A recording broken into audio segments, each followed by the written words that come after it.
नमस्कार मैत्रिणो, रंजना किचनमध्ये तुमचं स्वागत आहे। मोड आलेल्या मसुरापासून आपल्याला एक रेसिपी बनवायची आहे। छान मोड आलेले आहे, एक रात्र भिजत ठेवले आणि दुसऱ्या दिवशी चाळणीत ठेवले आणि मोड आलेले काढून घेतलेले आहे। मस्त मोड आलेले आहे आणि कोणताही पदार्थ आपल्याला मोड आलेले कडधान्य आपल्या शरीरासाठी प्रोटीनयुक्त असतात। असा मी मसुरासुद्धा घेतलेला आहे आणि त्याला मोड काढून घेतलेले आहे। छान मोड निघालेले आहेत त्याला। आता आपल्याला त्याला शिजून घ्यायचे आहेत। कुकर घेतलेला आहे छोटा, त्याच्यामध्ये वाफवून घ्यायचं आहे। एक शिट्टीच करायची आहे, जास्त काही आपल्याला शिजवायचा नाही आहे। पटकन शिजला जातो कारण ते भिजत घातलेले आहे आणि मोड निघालेले आहे। असं मी कुकरमध्ये घालून आपल्याला एक ग्लास छोटंसं पाणी घालायचं आहे। जास्त पाणी घालायचं नाही आहे, फक्त शिजवायपुरतं आपल्याला पाणी घालून घ्यायचं आहे। आता एक शिट्टी करून घेते मी। त्यासाठी लागणार आहे कांदा, टॅमॅटो आणि खोबरं, लसूण आणि कोथिंबीर। एवढा सगळा मसाला घ्यायचा आहे आपल्याला। तो छान परतवायचा आहे। पॅन ठेवलेला आहे, त्याच्यामध्ये तेल घालून घ्यायचं आहे आपल्याला। तेल छान गरम झालं का आपल्याला कांदा घालायचा आहे। कांदा छान परतून घ्यायचा आहे आपल्याला, लाल होस्तोपर किंवा पिंक होस्तोपर्यंत। मसुरा खायला आपल्या शरीराला खूप हेल्दी असतात, कारण त्याच्यामध्ये वजन कमी करण्याचं सुद्धा फायबर कमी असतात, त्याच्यात जास्त नसतात। त्याच्यामुळे वजन कमी करण्याला सुद्धा हा मसुरा आपला उपयोगी पडतो। मसुराची आमटी म्हणा किंवा मसुराच्या डाळीची डाळ ही छान लागते आणि अख्खा मसुराची आमटी सुद्धा छान लागते आणि भाजीसुद्धा बनवून मस्त लागते। आपल्याला बनवायची आहे मसुराची भाजी, थोडी लपथपीत टाईप बनवायची आहे। छान कांदा परतून झालेला आहे। टॅमॅटोही घालून घ्यायचं आहे आपल्याला, तोही परतून घ्यायचा आहे। मसाले जेवढे छान खमंग परतवाल तेवढा आपल्या भाजीमध्ये स्वाद छान येतो। थोडंसं तेल घालून घेतलेलं आहे परत। आता लसूण पाकळ्या घातल्यात, त्यासुद्धा परतवायच्यात आपल्याला। परतून झाल्यानंतर आपल्याला आता कोथिंबीरही त्याच्यात परतून घ्यायची आहे। मसाल्याची एवढी मस्त ट्रिक आहे, वेगळा मसाला आपल्याला करायचा आहे। सगळं भाजून घ्यायचं आहे आपल्याला, कच्चं अजिबात काही ठेवायचं नाही आहे। आता कोथिंबीरही त्याच्यात छान परतून झालेली आहे। आता खोबरं आपण भाजून घेऊ। छान असं त्याच्यात जागा करायची आहे आणि मध्ये खोबरं भाजून घ्यायचं आहे। काढून घ्यायची काही गरज नाही बाकीचे मसाले, असंच खोबरं त्याच्यात परतून घ्यायचं आहे। परतलं जातं, भाजूनही होतं ते छान। आता आपण थोडासा कढीपत्ता घालायचा आहे। कढीपत्त्यानेही छान खमंग स्वाद सुटतो त्याला। जेवढं तुम्ही मसाले परतवाल तेवढा आपला मसाल्यामध्ये स्वाद चांगला येतो। झालेला आहे आता परतून आपल्याला थंड करून घ्यायचा आहे मसाला। गॅस बंद केला, थंड झाल्यानंतर मिक्सरला वाटून घ्यायचं आहे।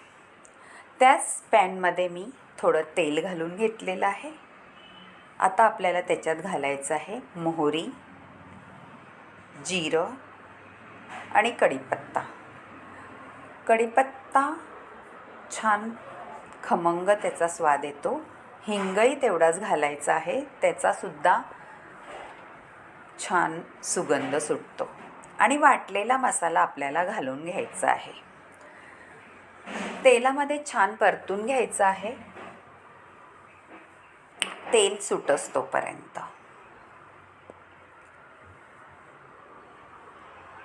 परतवल्यानंतर थोडंसं आपल्याला त्याच्यामध्ये घालून घ्यायचं आहे. छान असे बुडबुड्या सुटल्यात पहा, म्हणजे आपला मसाला शिजत आहे. आता आपण त्याच्यात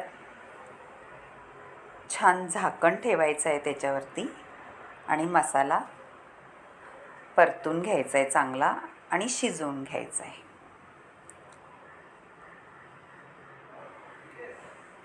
मसाला तुम्ही छान शिजवल्यानंतर आता त्याच्यात आपण मसाले घालून घेऊ. घरगुती तिखट मसाला घातला आहे, हळद घातलेली आहे, काश्मीरी लाल तिखट घातलेलं आहे. सगळं परतून घ्यायचं आहे.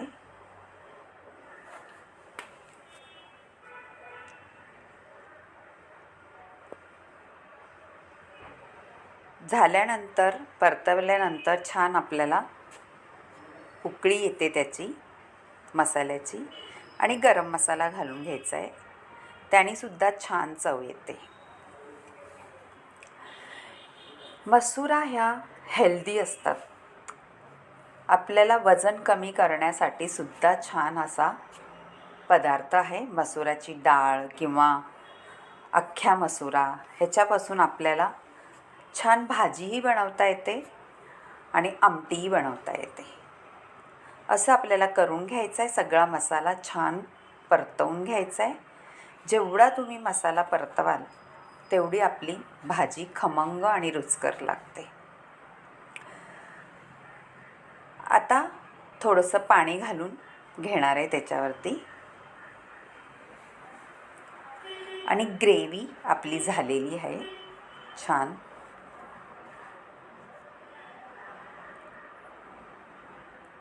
झाकण ठेवून घेऊया आपण, थोडीशी ग्रेव्ही शिजवून घेऊया. पाहू आता छान त्याचं तेल सुटलेलं आहे. आपण आता मसुरा घालून घेऊ त्याच्यामध्ये. मीठ घातले चवीनुसार. ग्रेव्ही मस्त आपली खमंग झालेली आहे शिजून. आता आपण मसुरा मोड आलेल्या शिजून घेतलेल्या त्या घालून घ्यायच्यात.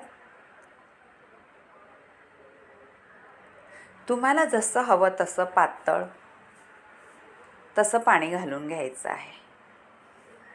खूप सुंदर भाजी होते मसुराची मोड आलेल्या. त्याचं टेक्स्चर एवढं भारी येतं का तुम्ही हे कशाबरोबरही खाऊ शकता. भाकरीबरोबर खाऊ शकता, चपातीबरोबर खाऊ शकता किंवा भाताबरोबर सुद्धा हे खाऊ शकता आणि त्याला कशाचीही भाजीची गरज साईडला लागणार नाही. असं आपल्या मसुराचं आमटी म्हणा भाजी म्हणा होणार आहे. थोडंसं पाणी घालून घेतलेलं आहे. छान उकळी काढून घ्यायचे आहे आपल्याला.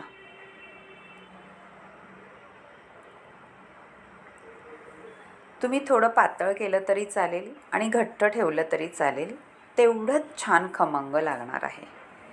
झाकण ठेवून घेते मी जरा आणि उकळी काढल्यानंतर तेल बाजूला सुटेल,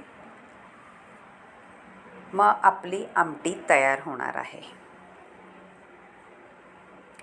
आता झाकण काढून घ्यायचं आहे. पाहू शकता बाजूला तेल सुटलेलं आहे. त्याच्यात आता कोथिंबीर थोडी घालून घेऊ. कोथिंबीरचाही स्वाद छान लागतो त्याच्यामध्ये, तेवढाच. आता झालेली आपलं वाढून घेऊ आपण. पहा, तुम्हाला असे आवडली तर रंजना किचनला लाईक करा, शेअर करा, कमेंट करायला विसरू नका मैत्रिणींनो. खूप सुंदर आमटी होते किंवा भाजी. करून पहा आणि रंजना किचनला लाईक करा आणि कमेंटमध्ये कळवा कशी झाली ती भाजी. वाढून घेतलेली आहे. पाहू शकता तुम्ही किती खमंग कलरसुद्धा आलेला आहे आणि खमंग झालीसुद्धा आहे. खूप छान लागणारी आहे. करून पहा, कमेंटमध्ये कळवा मला का कशी तुम्हाला वाटली ही आमटी किंवा भाजी. बाय मैत्रिणींनो, भेटूया.